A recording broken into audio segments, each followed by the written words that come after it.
நற்செய்தி வாசகம். கடவுள் இணைத்ததை மனிதர் பிரிக்காதிருக்கட்டும். மார்க் எழுதிய தூய நற்செய்தியிலிருந்து வாசகம். அதிகாரம் 10, இறை வசனங்கள் 1 முதல் 12. அக்காலத்தில் இயேசு புறப்பட்டு யூதேய பகுதிகளுக்கும் யோர்தான் அக்கரை பகுதிக்கும் வந்தார். மீண்டும் மக்கள் அவரிடம் வந்து கூடினர். அவரும் வழக்கம் போல மீண்டும் அவர்களுக்கு கற்பித்தார்.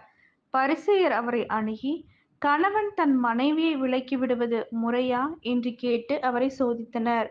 அவர் அவர்களிடம் மறுமொழியாக, மோசே உங்களுக்கு இட்ட கட்டளை என்ன என்று கேட்டார்.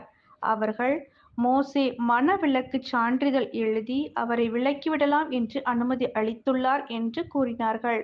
அதற்கு இயேசு அவர்களிடம், உங்கள் கடின உள்ளத்தின் பொருட்டே அவர் இக்கட்டளையை எழுதி வைத்தார். படைப்பின் தொடக்கத்திலேயே கடவுள் ஆணும் பெண்ணுமாக அவர்களை படைத்தார். இதனால் கணவன் தன் தாய் தந்தையை விட்டுவிட்டு தன் மனைவியுடன் ஒன்றித்திருப்பான். இருவரும் ஒரே உடலாய் இருப்பர்.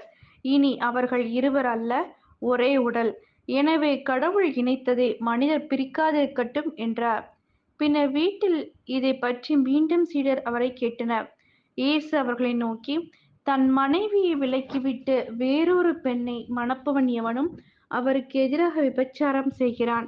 தன் கணவரை விலக்கிவிட்டு வேறொருவரை மணக்கும் எவளும் விபச்சாரம் செய்கிறாள் என்றார். இது கிறிஸ்துவின் நற்செய்தி. கிறிஸ்துவே உமக்கு புகழ்.